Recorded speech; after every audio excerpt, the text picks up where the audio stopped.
নমস্কার বন্ধুরা।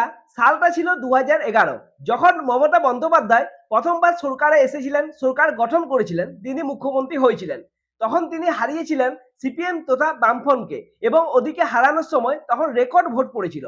সেই সময় 2011 সালে ভোট পড়েছিল 84.46%, মানে 84%-এর চেয়ে কিছু একটা বেশি। এবং সেই ভোটের পার্সেন্টেজ দেখেই অনেক মানুষ ধারণা করে নিয়েছিল যে এবারে সরকার পাল্টাতে চলেছে, মমতা ব্যানার্জি সরকারে আসতে চলেছেন। আজ ঠিক তার 15 বছর পর, সালটা হচ্ছে 2026, যখন বিধানসভা নির্বাচনে ভোট গ্রহণ প্রক্রিয়া সম্পূর্ণ হয়ে গেছে এবং এবারও আমরা দেখছি রেকর্ড ভোট পড়েছে। প্রথম দফায় ভোট পড়েছিল 93%-এর চেয়ে কিছু বেশি, দ্বিতীয় দফায় ভোট পড়লো 92%-এর চেয়ে কিছু বেশি। এবার যদি আমরা একটি সার্বিক হার দেখি, তো সেই হারটি হচ্ছে 92%, মানে 92%-এর চেয়েও বেশি ভোট পড়েছে। মানে এত পরিমাণ ভোট এর আগে ভারতবর্ষের ইতিহাসে কখনো পড়েনি। 92%, মানে 92%-এর চেয়েও বেশি ভোট পড়েছে পশ্চিমবঙ্গে, যেটা থেকে কিন্তু আবারও স্পষ্ট হয়ে যাচ্ছে এবার কি তাহলে সরকারটা পাল্টাতে চলেছে। কারণ দেখুন, 2011 সালে যখন এরকম ভাবে রেকর্ড ভোট পড়েছিল, তখন কিন্তু সরকার পাল্টে গেছিল। এবারে কি হবে সেটা আমরা কিছুদিনের মধ্যে জানতে পারবো। 4 তারিখে রেজাল্ট বেরোবে, সেদিন আমরা সব জানতেই পারবো। তার আগে কিন্তু বেশ কিছু সমীক্ষার রিপোর্ট চলে এসছে। এই সমীক্ষাগুলো দেখুন সবসময় যে ঠিক হয় তেমনটা নয়, অনেক সময় ভুলও হয়েছে, কিন্তু এই সমীক্ষা থেকে আমরা কিছুটা আন্দাজা অবশ্যই পেয়ে যাব যে এবারে সরকারে কারা আসতে চলেছে, কাদের সরকার আসতে চলেছে। তো দেখুন, আমি সবার প্রথমে আপনাদের সামনে কিছু জনপ্রিয় সমীক্ষাগুলি তুলে ধরবো, যেখান থেকে আপনারা একটা ধারণা স্পষ্ট পাবেনই। তারপর আরো অনেক অন্যান্য গুরুত্বপূর্ণ বিষয় নিয়ে আলোচনা করব। ভিডিওটা দেখতে থাকুন, খুবই গুরুত্বপূর্ণ ভিডিও হতে চলেছে। সবার প্রথমে আমরা যদি সমীক্ষাগুলো নিয়ে আলোচনা করি, তো দেখুন আমি টোটাল 7টা সমীক্ষা আপনাদের সামনে তুলে ধরবো। যার মধ্যে সবার প্রথমে হচ্ছে চাণক্য স্ট্র্যাটেজিস। তারা বলছে তৃণমূল কংগ্রেস 130 থেকে 140টা আসন পাবে, বিজেপি 150 থেকে 160টা আসন পাবে, আর অন্যান্যরা 6টা থেকে 10টা আসন পাবে। দেখুন, আমাদের পশ্চিমবঙ্গে অন্যান্যরা কতগুলো করে আসন পাচ্ছে সেটা আপনারা ফটোর মধ্যে দেখতেই পাচ্ছেন। কিন্তু আমি এবারে আপনাদেরকে অন্যান্যদের সম্পর্কে কিছু বেশি বলবো না, কারণ আমাদের পশ্চিমবঙ্গে যেটা ম্যাটার করে সেটা হচ্ছে তৃণমূল আর বিজেপি। এদের মধ্যে কে কটা আসন পাচ্ছে সেটাই আমরা এখন এবার দেখে নেব। দেখুন, এই 7টা যে আপনাদের সামনে আমি সমীক্ষা তুলে ধরছি, তার মধ্যে 6টা সমীক্ষাতে বলছে কিন্তু বিজেপি তৃণমূলকে হারিয়ে অনেক বেশি ভোট পেতে চলেছে। তার মধ্যে একটা সমীক্ষা, এই যে পিপলস পালস, এরা কিন্তু বলছে যে তৃণমূল বেশি ভোট পেতে চলেছে।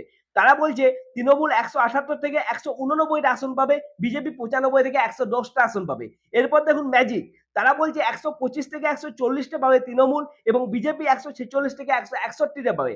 এরপর দেখুন প্রিজা পোল, এরা বলছে যে 85 থেকে 110টা তৃণমূল পাবে, আর বিজেপি 178 থেকে 208টা পাবে। পি মার্ক, এরা বলছে 118 থেকে 138টা পাবে তৃণমূল, বিজেপি পাবে 150 থেকে 175টা। তারপর দেখুন পোল ডায়েরি, তারা বলছে 99 থেকে 127টা পাবে তৃণমূল, বিজেপি 142 থেকে 171টা আসন পেতে চলেছে। আর সোশ্যাল মিটিংস, এরা বলছে 125 থেকে 155টা পাবে তৃণমূল, বিজেপি 180 থেকে 220টা পেতে চলেছে। দেখুন, যতগুলো জনমত সমীক্ষা আপনারা দেখলেন, তার মধ্যে এটা স্পষ্ট বোঝা যাচ্ছে যে বিজেপি এবারে বেশি ভোট পেতে চলেছে। একটি সমীক্ষা বাদ যদি দিয়েই দিই, এই যে এই পিপলস পালস, তারা বাদ দিয়ে বাকি সমস্ত সমীক্ষারা এটাই বলছে যে বিজেপি বেশি ভোট পাবে। দেখুন, কেউ বলছে 150 থেকে 200, কেউ বলছে 150 থেকে 160, কেউ বলছে 95 থেকে 110, কেউ আবার 200 ঘরেও গন্ডি পার করে দিচ্ছে।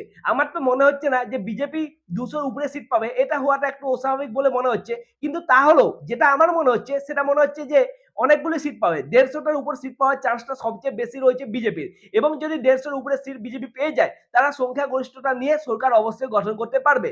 আর দেখুন, অনেক জায়গায় তৃণমূল থেকে এটা দাবি করা হচ্ছে যে তারা 200-র উপরে সিট পাবে। দেখুন, এটাও কিন্তু আমার ঠিক বলে মনে হচ্ছে না, কারণ এবারে তৃণমূলের ভোট কিন্তু অনেকটাই কমবে, এটা সবাই জানে, সবাই বুঝতে পারছে। আর তৃণমূলের ভোট এবারে 100-র নিচে নামবে কিনা সেটা আমি বলতে পারবো না, কিন্তু 100-র উপরে সিট থাকতে পারে এটা আমার মনে হচ্ছে। তবে 200 ঢুকবে বলে সেটা আমার কখনোই মনে হচ্ছে না। কিন্তু বিজেপি সরকার গড়তে চলেছে, সেটা কিন্তু এই সমস্ত সমীক্ষা ছাড়াও সাধারণ মানুষের কাছে যদি রায় আপনারা দেখেন, সেটা থেকেও আমরা বুঝতে পারবেন যে বিজেপি কিন্তু এবার সরকার গঠন করতে চলেছে বলে সেটা কিন্তু স্পষ্টতই জানা যাচ্ছে। দেখুন, এই তো গেল সমীক্ষার কথা। সমীক্ষা কোথায় কি মনে হচ্ছে সেটা আমি আপনার সাথে তুলে ধরলাম। এরপর দেখুন, আরেকটা কথা আপনাদেরকে আমি বলে দিই, কালকে যে দ্বিতীয় দফার ভোট হলো, সেখানে দেখুন যে ভোটের হার সেটা কিন্তু খুবই বেশি ছিল। কারণ প্রথম দফাতে ছিল 93.19% এবং দ্বিতীয় দফায় ছিল 91.66%। টোটাল যদি ভোটের হারটা আমরা দেখি 92.47%, মানে ধরুন 92%-এর চেয়েও বেশি, মানে খুবই প্রচুর ভোট পড়েছে 2026 সালের এই বিধানসভা নির্বাচনে। এর মধ্যে যদি আমরা দেখি এই কালকের যে দ্বিতীয় দফার ভোট হলো তার মধ্যে সবচেয়ে বেশি ভোট কোথায় পড়েছে জানেন? পূর্ব বর্ধমান। পূর্ব বর্ধমানে 93.51% ভোট পড়েছে এবং যদি দেখি সবচেয়ে কম ভোট কোথায় পড়েছে, তো কম ভোট পড়েছে কলকাতা দক্ষিণে। সেখানে দেখুন 87.41%, মানে 87% এর চেয়েও ভোট পড়েছে বেশি। দেখুন কলকাতাতে এত বেশি ভোট কখনোই পড়ে না। 87% ভোট কিন্তু কম নয়, 89% কলকাতা উত্তরে পড়েছে, সেটাও কিন্তু কম নয়। মানে বুঝতে পারছেন রেকর্ড ভোট এবারে পশ্চিমবঙ্গে অবশ্যই পড়েছে, সেটা আমরা সব জায়গা থেকে দেখতে পাচ্ছি। এরপর কিছু যে বিক্ষিপ্ত ঘটনা ঘটেনি আগের দিনে ভোটে সেটা বলা যাবে না। কিছু কিছু জায়গায় অশান্তি হয়েছে, কিন্তু কেন্দ্রীয় বাহিনী সেটা কড়া হাতে দমন করেছে এবং নির্বাচন কমিশন থেকে পুলিশ থেকে শুরু করে সবাই কিন্তু খুবই গুরুত্বপূর্ণ ভূমিকা পালন করেছে এবারে নির্বাচনে। সেই জন্য আমরা শান্তিপূর্ণ নির্বাচন এবারে দেখতে পেয়েছি।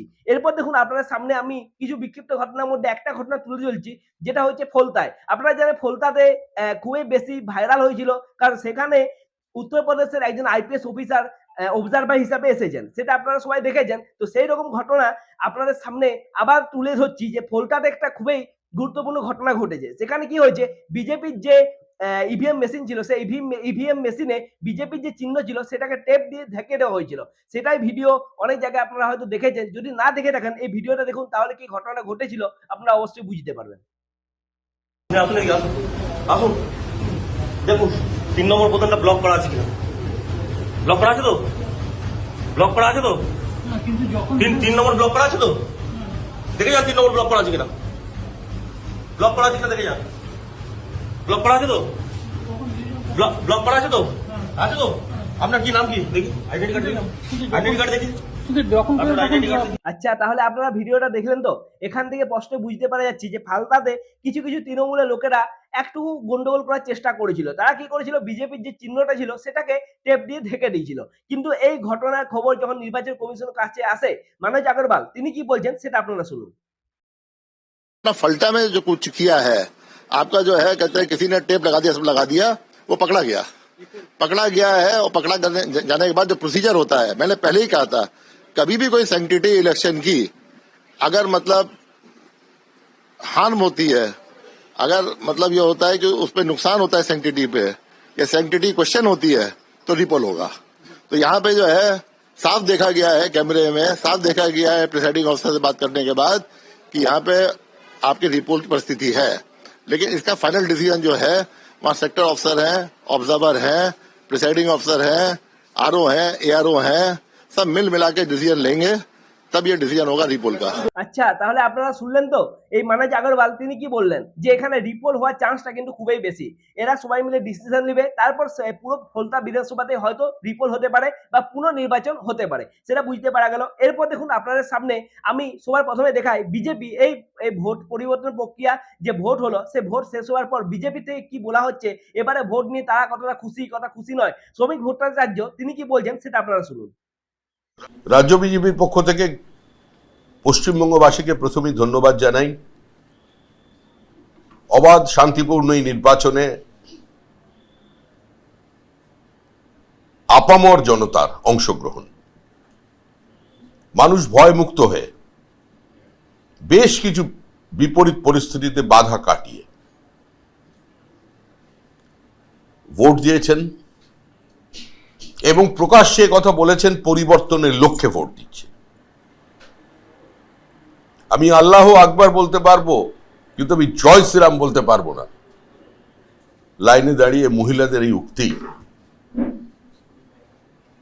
এটা সার্বিকভাবেই বাঙালির ভেবে দেখা দরকার। তারা বলেছিলেন আমরা ডিজে বাজাবো, আমরা অপেক্ষা করছি 4 তারিখ পর্যন্ত ডিজের জন্য। এর আগে মুখ্যমন্ত্রীকে আমরা বাজার করতে দেখেছি, এর আগে মুখ্যমন্ত্রীকে আমরা বাড়ি বাড়ি গিয়ে প্রচার করতে দেখেছি, এর আগে মুখ্যমন্ত্রীকে নিজের নির্বাচনী কেন্দ্রে দাঁড়িয়ে আমরা বিজেপির বিরুদ্ধে অভিযোগ করতে দেখেছি। একটা রাজ্যের মুখ্যমন্ত্রী যখন নাম ঘোষণার পর নিজের চেনা নির্বাচনী কেন্দ্র, যে কেন্দ্রকে তিনি দীর্ঘদিন দিয়ে ধরে দেহ মন দিয়ে স্পর্শ করেছেন, সেখানে তিনি বলছেন আমি 365 দিন ভবানীপুরের মানুষের সঙ্গে থাকি, আমি ভবানীপুরের বাসিন্দা মেয়ে। সেদিনই তো বোঝা গিয়েছিল নির্বাচনটা কোন দিকে যাবে।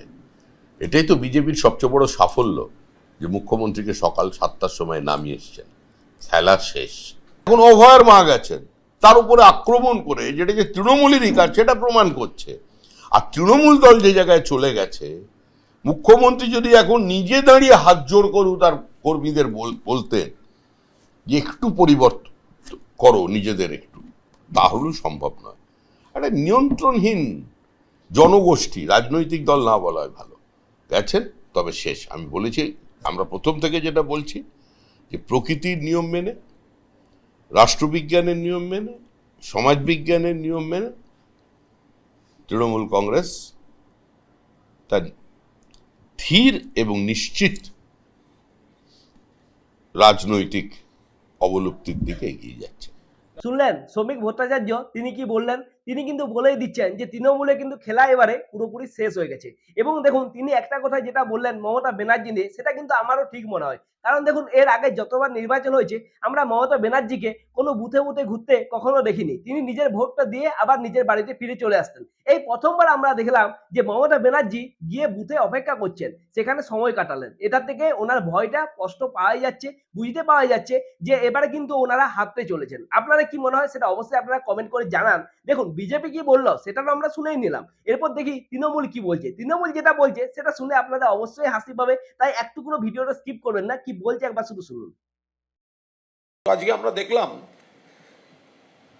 তৃণমূল কংগ্রেস জিতছে এবং বিজেপি হারছে, এটা বিজেপি জানে। সেই জন্য কি ন্যাক্কারজনক ভাবে কেন্দ্রীয় বাহিনীকে ব্যবহার করা হলো, ইলেকশন কমিশনকে ব্যবহার করা হলো। দিল্লির জমিদারদের লেঠেল বাহিনী হিসেবে গুন্ডামি করলো কেন্দ্রীয় বাহিনীর একটা বড় অংশের জায়গায়। একজনের মৃত্যু হয়েছে, বাচ্চা এবং মহিলাদের গায়ে হাত তুলেছে। বহু জায়গায় যেখানে তৃণমূল কংগ্রেস বিপুলভাবে জিততে চলেছেন, ভোটটাকে স্লো করিয়ে দিয়ে মানুষকে দীর্ঘক্ষণ দাঁড় করিয়ে রেখে হয়রান করা হয়েছে। ফলে নিশ্চিত পরাজয় বুঝে যে ন্যাক্কারজনকভাবে কেন্দ্রীয় বাহিনীকে দিয়ে আক্রমণ করিয়েছে, ওরা ওই লেঠেল বাহিনীকে এনে কখনো হুমকি দিচ্ছে আমাদের কর্মীদের ধরে নিয়ে যাব, তুলে নিয়ে যাব, আটকে রাখছে, আর কখনো মানুষকে, একজন বৃদ্ধের মৃত্যু হলো, মহিলাদের গায়ে হাত দিয়েছে, একটি শিশুকে মেরেছে, এই হিংস্র নগদাঁত বার করেছে। শুনলেন তো কুণাল ঘোষ তিনি কি বললেন? দেখুন এই কুণাল ঘোষের বক্তব্য থেকে আমার একটা জিনিস অবশ্যই মনে হচ্ছে, আপনারাই ভাবুন তো, আপনাদের কি এটা মনে হচ্ছে না? মানে দেখুন এর আগে যতবার নির্বাচন হয়েছে তখন আমরা দেখেছি বিজেপির তরফ থেকে এই অভিযোগ করা হয়েছে যে এখানে এই মানুষের উপর অত্যাচার করা হয়েছে, মানুষকে ভোট দিতে যেতে দেওয়া হয়নি এবং 2 নম্বরই করে ভোট নিয়ে নেওয়া হয়েছে, ছাপ্পা ভোট হয়েছে, এরকম অনেক অভিযোগ এর আগে প্রতিবার নির্বাচনে আমরা দেখেছি। তখন তৃণমূল কংগ্রেস থেকে সাংবাদিক বৈঠক করে বলা হতো শান্তিপূর্ণ ভোট হয়েছে, কোনো ঝামেলা হয়নি। কিন্তু এবার দেখছি তার ঠিক পুরো উল্টোটা হচ্ছে। কারণ এবারে বিজেপি বলছে যে খুব ভালো ভোট হয়েছে, নির্বাচন কমিশন খুব ভালো কাজ করেছে এবং শুধুমাত্র বিজেপি নয়, কংগ্রেস থেকে শুরু করে যতগুলো বিরোধী দল আছে এই তৃণমূল কংগ্রেসকে বাদ দিয়ে বাকি সবাই কিন্তু বলছে নির্বাচন কমিশন, বাহিনী, পুলিশ সবাই খুব ভালো কাজ করেছে। কিন্তু তৃণমূলের মুখে আমরা কি শুনছি যে কেন্দ্রীয় বাহিনী খুব খারাপ কাজ করেছে, তারা ভালো কাজ করেনি, তারা তৃণমূলের লোকদের আটক করেছে, তারা আটকিয়েছে, এরকম নানান কথা, নানান অভিযোগ আমরা শুধু এই কুণাল ঘোষের কাছ থেকে, তৃণমূলের কাছ থেকে শুনতে পাচ্ছি। দেখুন এলা থেকে একটা জিনিস স্পষ্ট বোঝা যাচ্ছে, এবার কিন্তু তৃণমূল যেমনটা চেয়েছিল সেরকম ভোটটা হয়নি, কিন্তু বিজেপি যেমনটা চেয়েছিল এবারে কিন্তু সেরকম ভোটটা অবশ্যই হয়েছে। তাহলে কি পরিবর্তন হতে চলেছে সেটা আপনারা বলতে পারেন, আর বলতে পারে 4 তারিখ। সেই 4 তারিখে আমরা অবশ্যই বুঝতে পারবো কি আসলে ঘটনাটা ঘটেছে। কিন্তু আরেকটা জিনিস এখানে আপনাদের সামনে তুলে ধরা খুবই উল্লেখযোগ্য বলে আমার মনে হলো, দেখুন শেষ দিন, ভোটের শেষ দিন ছিল কালকেও কিন্তু রত্না দেবনাথ পানিহাটিতে, যিনি অভয়ের মা, ওনার উপর কিন্তু এক প্রকার আক্রমণ করা হয়েছে, হামলা করা হয়েছে, ওনার বিরুদ্ধে আবারও স্লোগান দেওয়া হয়েছে। কি ঘটনা ঘটেছে আপনারা দেখুন, দেখলে আপনাদেরও সত্যি খুব খারাপ লাগবে যে একজন মহিলা যিনি তার মেয়েকে হারিয়েছেন, তার উপর এরকম ভাবে তিনি প্রার্থী হয়ে দাঁড়িয়েছেন বলে তার উপর এরকম ভাবে অত্যাচার করা হচ্ছে। কিন্তু তার সত্ত্বেও এটা স্পষ্ট বোঝা যাচ্ছে যে পানিহাটিতে উনি জিততে চলেছেন, ওনাকে কেউ কিন্তু হারাতে পারবেন না।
দেখলেন আপনারা, আপনাদেরকে আমি এই ভিডিওটা এই জন্যই দেখালাম যে দেখুন এই যে অভয়ের মা রত্না দেবনাথ, তিনি সেখানে তার বুথে ঘোরাঘুরি করছিলেন, তার গাড়িকে ঘিরে ধরে এরকম স্লোগান দেওয়া হয়, তার বিরুদ্ধে নানা রকম কুরুচিকর মন্তব্য পর্যন্ত করা হয়। তো দেখুন এই যে এরকম করে এরা যদি ভাবে যে এই জায়গাতে এনাকে হারিয়ে দেওয়া যাবে, সেটা কিন্তু কখনোই হবে না, কারণ মানুষের একটা ইমোশন আছে এই রত্না দেবনাথের সাথে। আর আমার তো মনে হয় এখানে উনি জিততে চলেছেন।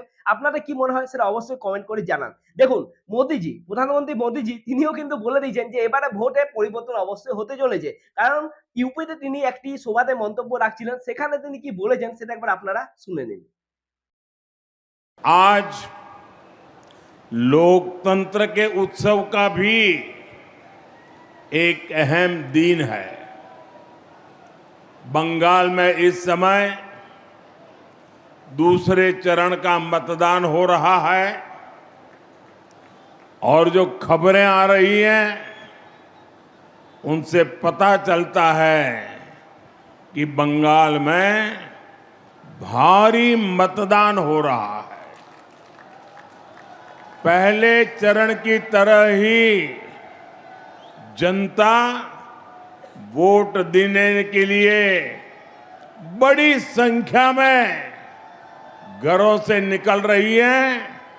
लंबी लंबी कतारों की तस्वीरें सोशल मीडिया में छाई हुई है। पिछले 6-7 दशक में जो नहीं हुआ, जिसकी कल्पना भी मुश्किल थी, वैसे निर्भीक वातावरण में बंगाल में इस बार वोटिंग हो रहा है। लोग भय मुक्त होकर वोट दे रहे हैं। দেখুন নরেন্দ্র মোদীজি তিনি কিন্তু ফুল কনফিডেন্ট এবারে কিন্তু বিজেপি আসতে চলেছে। আর ইনি যে কথাটা বললেন অবশ্যই ঠিক বলেছে। আচ্ছা আপনারাই বলুন যে আপনারাও তো কালকে অনেকেই ভোট দিয়েছেন, আপনাদের একবারও মনে হয়েছে যে আমি শান্তিপূর্ণভাবে ভোট দিতে পারছি না, বা আমাকে ভোট দিতে দেওয়া হচ্ছে না, বা আমাকে আটকানো হচ্ছে, একবারও মনে হয়েছে কি? অবশ্যই কমেন্ট করে বলুন। আর দেখুন এই যে ভিডিওটা অনেকটা বড় হয়ে গেল, অনেকগুলো উল্লেখযোগ্য ঘটনা আমি আপনাদের সামনে রাখলাম। এরপর ভিডিওটা শেষ করার আগে আমি আপনাদেরকে শুভেন্দু অধিকারীর কিছু মন্তব্য আছে সেগুলো শোনাতে চাই। দেখুন এই ভিডিওটা, কারণ এটা দেখে আপনাদের অবশ্যই হাসি পাবে, শুভেন্দু অধিকারীর কথাগুলো শুনে ভালো লাগবে, এবং তিনি বলেই দিলেন যে এই যে ভবানীপুর সেখানে কি হতে চলেছে, মমতা ব্যানার্জি সেখানে কি জিতবেন না সেখানে শুভেন্দু অধিকারী জিতবেন, সেটা কিন্তু তিনি স্পষ্টতই বলে দিলেন। এই ভিডিওটা দেখুন, এটার পরে ভিডিওটা আমরা শেষ করব। পারেনি আমার সঙ্গে, বয়স হয়েছে তো। আমি 21টা অ্যাপার্টমেন্টে গেছি, 4 থেকে 5টি করে বুথ, 100+ বুথে প্রায় ধরুন, প্রত্যেকটা 5টা 6টা 4টে করে। উনি পারেননি আমার সঙ্গে দৌড়াতে, এবং আমার খুব মানে দুটো জিনিস আমার তৃণমূলকে নিয়ে আমার 2-3টে অভিজ্ঞতা আমার হয়েছে। প্রথম হচ্ছে মমতা ব্যানার্জির আমি জুনিয়র ছিলাম তৃণমূলে, মানে পলিটিক্যালি জুনিয়র ছিলাম, বয়স তো এখনো জুনিয়র। অসীম বসুর বাড়িতে মমতা ব্যানার্জি আপনাদের নিয়ে একটা ভালো আড্ডা বসিয়েছিলেন। আমার গাড়িটা দেখে অসীম বসুর ঘরের ভিতরে ঢুকে যাওয়া ওনার কোনো দরকার ছিল না। আমি সভ্যতা জানি, রবীন্দ্রভারতী বিশ্ববিদ্যালয়ের মাস্টার্স। আমি আর যাই করি, আমি উনাকে ওখানে গিয়ে আক্রমণ করতাম না। আমি ওখানে গুজরাটি ভোটারদেরকে উনি ভয় দেখাচ্ছিলেন, আমি তাদের সাহস দেওয়ার জন্য গেছি। তাতে দেখলাম উনি বিজেপিকে কতটা ভয় পান। উনি 6টা নসিম বসুর ঘরের ভিতর ঢুকে দরজা লাগিয়ে দিয়েছিলেন। আর আমি আর বেশিক্ষণ সেখানে দাঁড়াইনি, ভীম সিং বারবার বাড়ি হয়ে মিনিট 20 থেকে বেরিয়ে এসেছি। 7টি ওয়ার্ডে আমার ন্যূনতম 30,000 লিড থাকবে। মমতা ব্যানার্জি 10 থেকে 12,000 লিড পাবেন 77 নম্বর ওয়ার্ডে। ন্যূনতম 20,000 ভোটে এখান থেকে বিজেপি প্রার্থী জিতবেন এবং মমতা ব্যানার্জি দ্বিতীয়বারের জন্য হারবেন, এবং কার্যত তাকে রাজনৈতিক বানপ্রস্থে যেতে হবে। শুনলেন শুভেন্দু অধিকারী কি বলল, এবং তিনি যেটা বললেন যে মমতা ব্যানার্জি কিন্তু ভবানীপুরে হারতে চলেছেন। আপনাদের কি সেটাই মনে হয়? অবশ্যই কমেন্ট করুন। অনেকগুলো টপিক আমি ভিডিওর মধ্যে আপনাদের সাথে শেয়ার করলাম। এই খবরগুলো, এই তথ্যগুলো যদি ভালো লেগে থাকে অবশ্যই ভিডিওটা লাইক করুন, ভিডিওটা শেয়ার করুন আর এই চ্যানেলটিকে সাবস্ক্রাইব করে দিন। ছোট্ট চ্যানেল আমার, একটু সাপোর্ট করুন, একটু সাবস্ক্রাইব করুন। এরকম ভিডিও আমি আবারও আপনাদের জন্য নিয়ে আসবো। দেখা হচ্ছে নেক্সট ভিডিওতে, ততক্ষণের জন্য নমস্কার।